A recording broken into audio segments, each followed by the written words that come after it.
Is The Last Dance helping or hurting Jordan's image? I think it's doing two things. Two things can be true, Skip. You've heard me say that several times. On the one hand, Skip, there are a lot of people that were not around or they were too young to remember that Michael Jordan, a lot of people think the shoes, but trust me, he was a hell of a ball player even before the shoes. And Skip, they're getting an opportunity to see just Michael Jordan. I mean, I don't know how much they go back and YouTube it, but you're getting an opportunity. And I think ESPN has done a great job of putting this together and putting it out there for the viewing public. But on the flip side of that, Skip, I think it's showing he was worried about that, of how he's being portrayed in practice and what he was doing and able to motivate his team to get them ready to go. Skip, after the show yesterday, I got off the phone and I was thinking, I'm trying to think, and I'm like, there has to be someone that some people will understand when I say this, there's a great comparison to. And I got on the phone and I said, Steve, you know what? Michael Jordan is Bobby Knight, the great Indiana coach. And to some fans and a lot of coaches, the ends justify the means. Now, Isaiah Thomas would have a very different story to tell than Rex Reed, who he ended up ultimately losing his job for. That is who he is, Skip. But he graduates his players. Those guys win national titles. And you see what you do? That's who Michael Jordan was. You justify it by saying, look at the titles they won. He got those guys a lot of money. Ends doesn't justify the mean. If you said, okay, yes, Shannon, he bullied those guys. Don't dress it up any other way. Don't say, well, there's no ill intent in his heart. Because I'm sure there's a lot of coaches and those fans in Indiana said, but he loved those kids. In one moment, he would grab them and jerk them by the shirt and yell and scream and curse. And the next minute, he put his arms around them. He loved them. He had no ill intent in his heart. He had no hatred. That doesn't mean jack. He bullied those. And that's why he said what he said, Skip. He knew how this documentary would portray him. Not so much the basketball player shooting the ball on the court, but the behind the scenes and some of the things he said. Skip, I'm trying to figure the difference between Draymond Green calling KD the female dog and Michael Jordan calling Scotty Burrell the guard utensil. I'm just trying to figure how they're different. One guy's like the other guy isn't. So we deem what Michael Jordan was motivating. How do we know KD wasn't trying to not KD, Draymond wasn't trying to motivate KD? You see, what we've started to see, Skip, and we've seen this over the last couple of years, if we like someone, we're more willing to accept their actions and their behavior, no matter how bad and grotesque it is. And I don't need to go back and say when. I'm saying the last 4 years or so. You know what I'm talking about. We're willing to accept that if we like that person. I think Michael Jordan has such a high Q rating, such a high approval rating. We will accept behavior even though we know it's wrong because we like said individual. Okay, time out. So I had to sit here on Friday and sit here on Monday listening to you dismiss Michael Jeffrey Jordan as a straight up, flat out bully. A bully. Yeah, he's a bully. And you're telling me that you're not sure whether this has helped or hurt his image. Why didn't you say it's hurt his image? Because if he's who you say he is, it should destroy his image if he's a bully. Skip. We see this every single day of what's transpiring. But because there's a popular segment that loves him, there's nothing he can do. To some, there's nothing Michael Jordan can do to tarnish what he's done. Skip, the shoe. It's got to be the shoe, Skip. It's got to be the shoe. I want to be like Mike. Come on, Skip, you know how this goes. If we like something, if we like someone, there's nothing getting us off that hill. And this is a hill that some is not going to come off of. They like Skip. I love Mike, the player. I just don't, me and his actions and how he motivated, that doesn't jive. It hadn't changed, Skip. It hadn't changed my perception. I just wouldn't have stood for it. That's all I'm saying. That's it. Okay. My point is that I'm sure some people out there, maybe a whole lot of people, are horrified by the behind-the-scenes Jordan they're getting to see because of this classic unseen footage, behind the scenes at practice, behind the scenes in the locker room and on the team plane. Shannon Sharpe had never seen any of this or heard any of this. And now we hear Michael Jordan calling Scott Burrell not only a garden utensil, but he called him the B word also. He went Draymond on him, right? And you said there's no way you as a man would have taken that from him. But I just read a piece in USA Today, a big interview with Scott Burrell, in which he applauded Michael for all that he did. We're going to go deeper into this piece later in the show. But Scott Burrell said, he never touched me. He never laid hands on me. He just motivated me. He challenged me in ways I'd never been challenged before.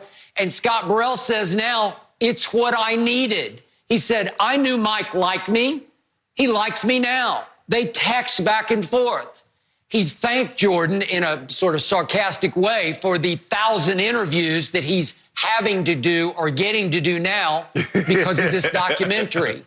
And Mike texted him back, he said, and said, well, good luck with all those interviews. And Scott Burrell says, I wouldn't have a championship ring without Michael Jordan. I wouldn't have the head coaching position at Southern Connecticut State if I hadn't won that championship because of Michael Jordan. He made me a better person and a better basketball player. And I was there in '98, and I saw it happening. That was Scott Burrell's first year with Michael Jordan, and he did. It was relentless. It was ruthless. It was sometimes heartless, but it was working because once we got to the playoffs, I told you there was Game 3 at New Jersey. It was sort of a turning point of the playoffs. 2 close games at the United Center to start that series. And who rose and shone in Game 3 on the road before a crazed sellout crowd in Jersey? Scotty Burrell came off the bench, wound up playing 24 minutes and scoring 23 points because Michael had toughened him up. Michael toughened up Steve Kerr. Was he a great player? No. He toughened up Will Perdue. Was he a great player? No. Judd Buechler. Just stop it. You know, Scott Burrell. These are not great players. And Michael took that collection that I just named. That was about almost a third of the team in '98. He toughened each one of them up enough that they all contributed. Will Perdue wasn't there at that point, but they all contributed to championships. It's how he motivated. He motivated by fear. If you want to say Bobby Knight, the difference was Bobby Knight couldn't play basketball. He was a decent college basketball player, but Michael Jordan's the greatest player who ever stepped on a floor. He's also the baddest you-know-what who ever stepped on a floor or court or field in any team sport. And he knew he had to raise the level. He said, I pulled people along who did not want to be pulled. It's not bullying, it's leading. It's as simple as that. And I think most people might be horrified, but in the end did justify the means. It's win at any cost, paying a huge price. The price is 6 for 6. 6 championships in 6 tries. And I haven't heard one of those players in that documentary say, I hated him. I hate him now. They don't hate him. They loved what he was, what he stood for. You do know, understand how documentary work. Now, I'm not going to go get Craig Hodges. Once you go, so Skip, you do know how documentaries work. You go get people that's going to say favorable things, and if they say something unfavorable, guess what? You edit it out. Because remember, Michael has final say. So let's not pretend that every player that he played with loved Michael Jordan. And if it toughened up Scotty Burrell so much, why wasn't he able to take that and continue on? Well, you just answered my question. Good. That's perfect. Bingo. He wasn't good enough. Yeah, Michael made him into that guy who contributed to a championship run, to the last dance. One game. Skip. We've seen players have one game. That's what he had. He had one game in his NBA career. Skip, look at Timmy Smith. Timmy Smith had the most rushing yards in Super Bowl history. Okay, but you make it seem like Shannon, the guy... No. That's all he needed. Michael wanted one moment from each of those guys, one stretch.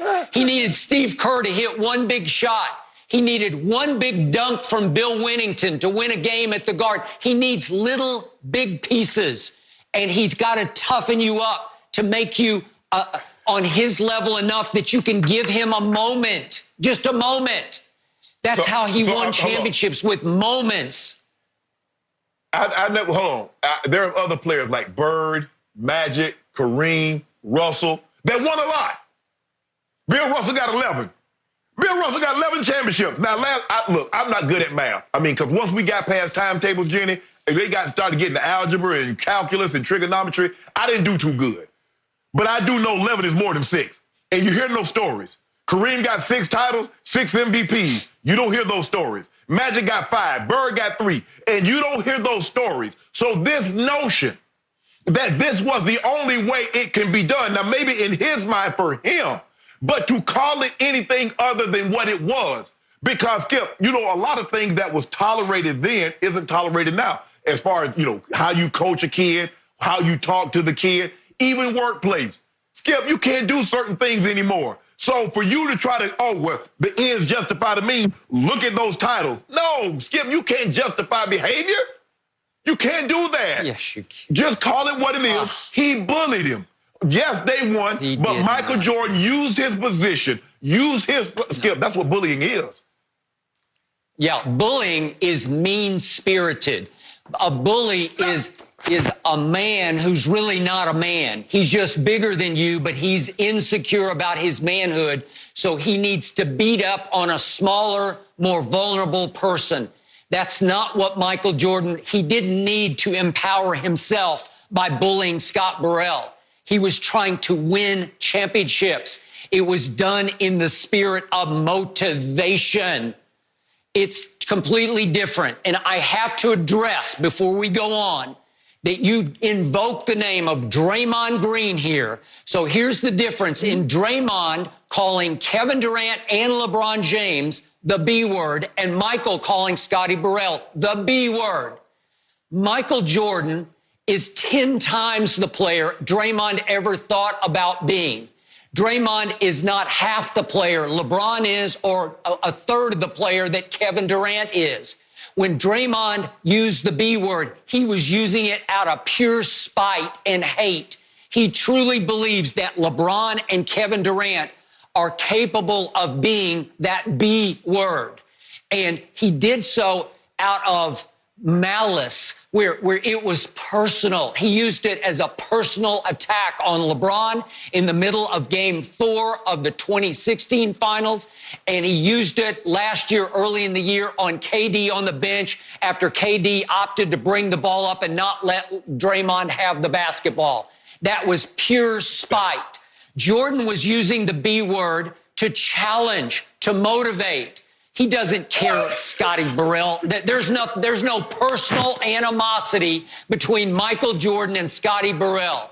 He was doing it as the quasi-head coach motivator of a basketball team that he wanted to lift with his sheer will and fear factor up to championship levels. And today, Scott Burrell says, I'm good with Mike. I love Mike. And he did not take it personally because it was not meant personally. I'm sorry, it's a huge difference between Draymond Green and Michael Jeffrey Jordan.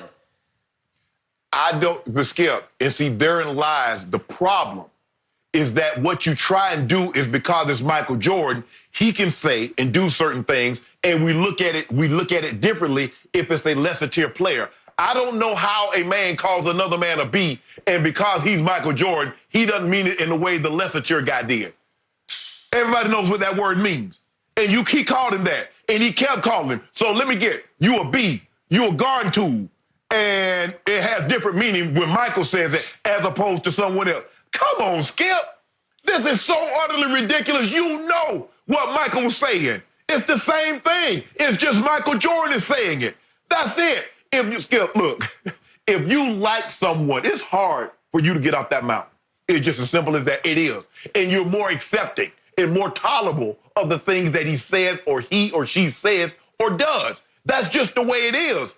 We see that every single day. You know what I'm talking about, Skip. So stop this notion. He was a bully. He was a hell of a basketball player. I got him number 2, but he was a bully. Okay, so if you're right, Shannon Sharpe, about Michael Jordan being a bully, then this has devastated his image. And to your point, I want everybody to understand, Michael Jordan signed off on every inch of footage you see in this documentary. All the B words, all the garden tool words, all the ridicule behind the scenes that you are seeing, the quote-unquote bullying, or as Steve Kerr called it, bludgeoning, the challenging of other players, the forging of other players, all that Michael had to sign off on so that he knew he was risking his reputation.